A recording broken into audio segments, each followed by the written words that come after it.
Hello, welcome to my channel. I am Dr. Rajni Gopal. ഇന്ന് ഞാനിവിടെ സംസാരിക്കാൻ ഉദ്ദേശിക്കുന്ന വിഷയം സെക്ഷൽ ഓറിയന്റേഷനെ കുറിച്ചാണ്. വിവാഹിതരാവാൻ പോകുന്നവരുടെ വിദ്യാഭ്യാസം, തൊഴിൽ, കുടുംബം ഇതൊക്കെ മാച്ച് ചെയ്ത് നോക്കാൻ കുടുംബക്കാർ വളരെയധികം ശ്രദ്ധിക്കാറുണ്ട്. പക്ഷേ പങ്കാളികളാവാൻ പോകുന്നവരുടെ സെക്ഷൽ ഓറിയന്റേഷൻ എന്താണെന്നതിനെ കുറിച്ചിട്ട് പലർക്കും വ്യക്തത കാണാറില്ല, നമ്മളോട്ട് ചോദിക്കാറുമില്ല.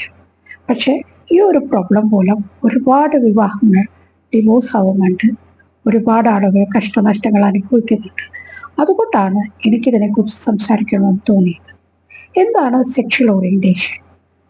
ഒരാൾക്ക് മറ്റൊരാളോട് തോന്നുന്ന റൊമാൻറ്റിക് ആയിട്ടുള്ള ഫീലിംഗ് അല്ലെങ്കിൽ സെക്ഷൽ ആയിട്ടുള്ള ഫീലിംഗ്, അട്രാക്ഷൻ തോന്നുന്ന കാര്യത്തിനെയാണ് നമ്മൾ സെക്ഷൽ ഓറിയന്റേഷൻ എന്ന് പറയുന്നത്.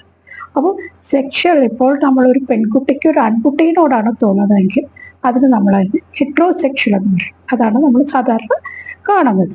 ആണിന് പെണ്ണിനോട് അല്ലെങ്കിൽ പെണ്ണിന് ആണിനോട് തോന്നുന്നത് ലൈംഗിക താല്പര്യം. പക്ഷെ ചില ആളുകൾക്ക് അത് ഒരേ ലിംഗത്തിലുള്ളവരോട് തന്നെ തോന്നാറുണ്ട്. പെണ്ണിന് പെണ്ണിനോട് തന്നെ അല്ലെങ്കിൽ ആണിന് ആണിനോട് തന്നെ. അതിന് നമ്മൾ ഹോമോസെക്ഷാലിറ്റി എന്ന് പറയും. വേറെ ചില ആളുകളുണ്ട്, അവർക്ക് സെക്ഷൽ ഫീലിംഗ് പെണ്ണിനോടും ആണിനോടും, അതായത് ഒരേ ലിംഗത്തിനോടും എതിർ ലിംഗത്തിനോടും ഒരുപോലെ തോന്നാറുണ്ട്. അതിന് നമ്മൾ ബൈസെക്ഷാലിറ്റി എന്ന് പറയും. അപ്പോൾ ഈ സെക്ഷാലിറ്റി, അതായത് ഹോമോസെക്ഷാലിറ്റിയും ബൈസെക്ഷാലിറ്റിയും ഒക്കെ ഏറെ കാണപ്പെടുന്ന ഒരു സമൂഹത്തിലാണ് നമ്മളിന്ന് ജീവിക്കുന്നത്. അതുകൊണ്ട് തന്നെ അതിനെക്കുറിച്ച് അറിയാതെ, ചോദിക്കാതെ ഒരു വിവാഹത്തിലേക്ക് കടക്കുന്നത് വളരെ ആശങ്കാജനകമാണെന്ന് തന്നെ ഞാൻ പറയുള്ളൂ. അത് വിവാഹത്തിന് മുമ്പ്